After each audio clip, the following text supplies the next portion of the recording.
میری بیٹی کا جنازہ بالکل تیار تھا، مگر جو بھی مولوی جنازہ پڑھانے آتا وہ کانوں کو ہاتھ لگاتا ہوا وہاں سے بھاگ جاتا اور جنازہ پڑھنے سے انکار کر دیتا، جبکہ میری بیٹی سفید کفن میں پھولوں کی طرح لگ رہی تھی۔ میں بیٹی کے پاس بیٹھی رو رہی تھی کہ اچانک ایک بزرگ 40 آدمیوں کے ساتھ میرے گھر میں داخل ہوئے اور بولے، ہم اس نیک بچی کا جنازہ پڑھائیں گے۔ انہوں نے میری بیٹی کا جنازہ پڑھایا اور اسے اپنے ہاتھوں سے قبر میں دفن کیا، مگر اس وقت میرا کلیجہ پھٹ گیا جب مجھے یاد آیا کہ شام کے 6 بج گئے تھے، مگر میری بیٹی رضیہ ابھی تک مدرسے سے واپس گھر نہیں آئی تھی۔ وہ وہاں قرآن مجید پڑھانے جایا کرتی تھی۔ پہلے تو وہ روز 5 بجے گھر آ جاتی تھی، نہ جانے آج وہ کہاں رہ گئی۔ مجھے اپنی 15 سالہ بیٹی کی فکر ستا رہی تھی۔ میں نے سر پر چادر لی اور مدرسے کی طرف بھاگ پڑی۔ وہاں جا کر پتہ چلا کہ میری بیٹی تو 5 بجے ہی وہاں سے چلی گئی تھی اور اب تک تو اسے گھر پہنچ جانا چاہیے تھا۔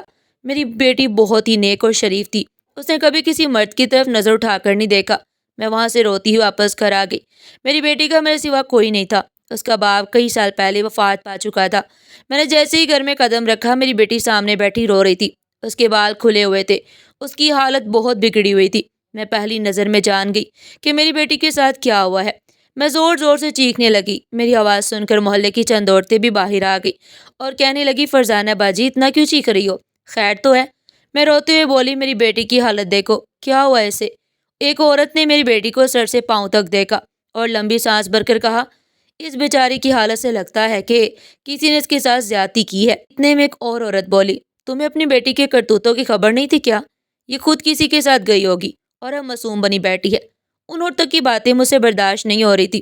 میں نے بیٹی کا ہاتھ پکڑا اور ایس پی صاحب کے گھر آ گئی، جو ہمارے گھر کے قریب ہی رہتے تھے اور بہت نیک اور شریف انسان تھے۔ میں نے انہیں ساری بات بتائی اور کہا، خدا کے لیے میری مدد کیجیے۔ اعظم صاحب نے میری بیٹی کو دیکھا تو چونک گئے۔ انہوں نے اس کے سر پر ہاتھ رکھا اور پوچھا، بیٹا کیا ہوا ہے، سچ بتاؤ، میں تمہارے لیے کھڑا ہوں۔ میری بیٹی پھوٹ پھوٹ کر رونے لگی اور مجھ سے لپٹ کر بولی، اماں میں اب کسی کام کی نہیں رہی۔ اعظم صاحب کی آنکھوں میں بھی آنسو آ گئے۔ انہوں نے کہا، اسے گھر لے جاؤ، ہم ہاسپٹل میں ٹیسٹ کروائیں گے اور مجرموں کو پکڑیں گے۔ ہم ہاسپٹل کے ٹیسٹ ہوئے واپس آ گئے۔ میری بیٹی ڈر اور خوف سے کانپ رہی تھی۔ وہ کہہ رہی تھی، اگر میں نے کسی کو بتایا تو وہ ہمیں مار دیں گے۔ میں نے اسے کھانا دینے کی کوشش کی مگر وہ کمرے میں چلی گئی۔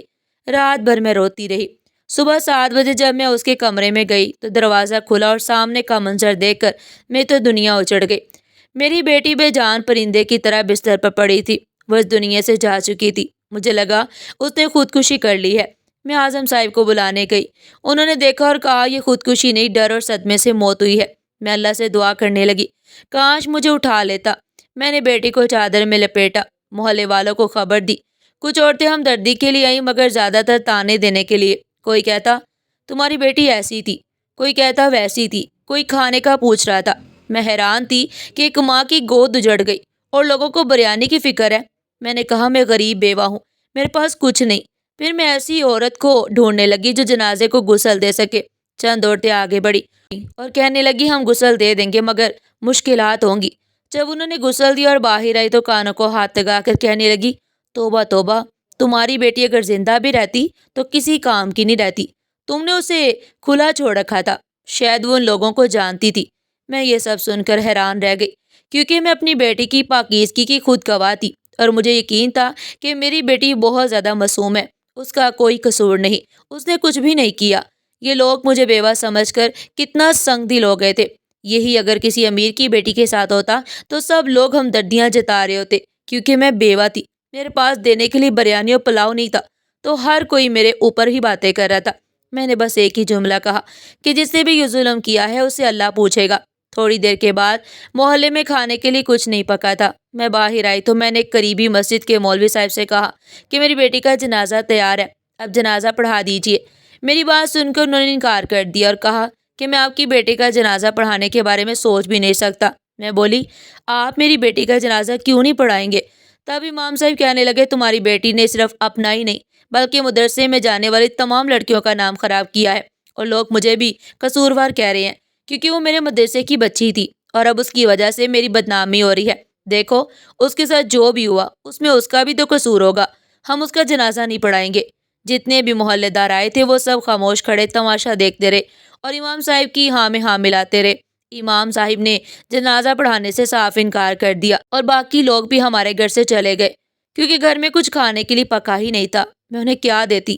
لیکن تماشا ختم نہیں ہوا تھا۔ جیسے جیسے لوگوں کو پتہ چلتا کہ میری بیٹی کفن میں پڑی ہے اور اس کا جنازہ پڑھانے والا کوئی نہیں ہے، کسی میں ہمت نہیں تھی کہ دور جا کر کسی اور مولوی صاحب کو بلا لائے۔ اب اسے 4 کندھوں پر اٹھا کر قبر تک لے جانا تھا، مگر وہ بھی کوئی کرنے کو تیار نہیں تھا۔ سب ایک دوسرے کی طرف دیکھ رہے تھے۔ میں بے بس ہو کر بیٹھ گئی اور رونے لگی، اپنی بیٹی کو ہی کوسنے لگی۔ کاش وہ احتیاط سے جاتی تو آج مجھے یہ دن نہ دیکھنا پڑتا۔ میں یہی سوچ رہی تھی کہ باہر سے شور کی آواز آئی، کوئی مولوی صاحب آئے اور اس لڑکی کا جنازہ پڑھانے جا رہے ہیں۔ میں باہر گئی تو دیکھا ایک بزرگ مولوی صاحب کھڑے تھے، وہ میری بیٹی کا جنازہ پڑھانے آئے تھے۔ میں نے سوچا شاید وہ بھی حساب لیں گے، یہ سب کیسے ہوا، مگر ایسا نہیں تھا۔ وہ بہت سنجیدہ چہرے کے ساتھ جنازہ پڑھانے اور کندھا دینے آئے تھے۔ حیرت کی بات تو یہ تھی کہ ان کے ساتھ 40 آدمیوں کی جماعت بھی تھی۔ سب نے سفید کپڑے اور سفید پگڑیاں پہن رکھی تھی۔ وہ بہت صاف ستھرے لگ رہے تھے، جیسے کسی نورانی جگہ سے آئے ہوں۔ ہمارے غریب محلے میں ایسے لوگ کبھی نہیں دیکھے تھے۔ ان کے کپڑے چمک رہے تھے۔ میرا دل مطمئن ہو گیا کہ اتنی اچھی جماعت میری بیٹی کا جنازہ پڑھائے گی تو اس پر لگنے والے الزام کم ہو جائیں گے۔ میں نے فخر سے عورتوں کو دیکھا تو وہ طنز کرنے لگی کہ ضرور تم نے پیسے دیے ہوں گے، مگر نہ جانے کیوں میرے دل میں سکون اتر آیا۔ جب میں نے بیٹی کا چہرہ دیکھا تو اس پر عجیب سا نور تھا، جیسے وہ کوئی پاکیزہ روح ہو۔ اس کے چہرے پر سکون تھا، زخموں کے نشان بھی کم نظر آ رہے تھے۔ وہ بزرگ کہنے لگی، یہ لڑکی جنتی روح ہے، اس کی میت سے جنت کی خوشبو آ رہی ہے، اسی ہم اس کا جنازہ پڑھانے آئے ہیں۔ پھر انہوں نے میری بیٹی کا جنازہ اٹھایا اور گراؤنڈ کی طرف لے گئے۔ محلے کے لوگ بھی شرمندہ ہو کر پیچھے پیچھے چل پڑے۔ مولوی صاحب کے پاس نہ مائک تھا نہ اسپیکر، مگر ان کی آواز بہت بلند اور خوبصورت تھی۔ ایسی آواز کسی نے پہلے نہیں سنی تھی۔ میرا دل مطمئن ہو رہا تھا۔ مجھے لگ رہا تھا میری بیٹی کہہ رہی ہوگی، اماں غم نہ کرو، میں سرخرو ہو گئی ہوں۔ انہوں نے جنازہ پڑھایا اور خود قبرستان لے جا کر اسے اپنے ہاتھوں سے دفن کیا۔ لوگوں کا کہنا تھا کہ قبر سے خوشبو آ رہی تھی۔ اب وہی لوگ میری بیٹی کو معصوم کہہ رہے تھے جو پہلے اسے برا کہہ رہے تھے۔ خیر سب لوگ چلے گئے، مگر میرے دل میں سوال تھا کہ وہ مولوی صاحب کون تھے۔ جب وہ جانے لگے تو کہنے لگے، ہم غوثیہ مسجد سے آئے ہیں، وہ مسجد ہمارے گاؤں سے دور تھی۔ میں نے سوچا جا کر ان کا شکریہ ادا کروں۔ 2 دن بعد میں وہاں گئی، کچھ پھل بھی لے کر گئی، مگر وہاں ایک نوجوان اذان دے رہا تھا۔ میں نے مولوی صاحب کے بارے میں پوچھا تو اس نے کہا، وہ تو 1 ہفتے سے کراچی گئے ہوئے ہیں۔ میں حیران رہ گئی۔ میں نے کہا، وہ 3 دن پہلے میری بیٹی کا جنازہ پڑھانے آئے تھے۔ وہ کہنے لگا، ایسا ممکن نہیں، یہاں کوئی مدرسہ بھی نہیں ہے، صرف مسجد ہے۔ مجھے لگا شاید اللہ نے خود میری بیٹی کی عزت رکھ لی۔ میں خاموشی سے واپس آ گئی۔ چند دنوں بعد میری بیٹی کے مجرم پکڑے گئے۔ وہ گاؤں کے آوارہ لڑکے تھے۔ ایس پی اعظم صاحب نے انہیں گرفتار کر لیا۔ ان کے والدین نے رشوت کی پیشکش کی، مگر انہوں نے ٹھکرا دی، انکار کر دیا، اور عدالت نے انہیں 10 سال قید کی سزا دی۔ مجھے ان سے کوئی گلہ نہیں تھا۔ وقت گزر گیا، مگر وہ نورانی لوگ کبھی دوبارہ نظر نہیں آئے، اور آج تک میں اللہ کی اس حکمت کو سمجھ نہیں سکی۔ ناظرین، آپ کو ہماری آج کی کہانی کیسی لگی؟ کمنٹ سیکشن میں اپنے قیمتی رائے کا اظہار ضرور کیجیے گا، اور اس طرح کی دلچسپ اور سبق آموز کہانیاں سننے کے لیے ہمارے چینل کو سبسکرائب کریں۔ ویڈیو پسند آئی ہو تو جلدی سے ویڈیو کو لائک کریں اور زیادہ سے زیادہ شیئر کریں۔ پھر ملتے ہیں ایک نئی کہانی کے ساتھ، تب تک کے لیے اللہ حافظ۔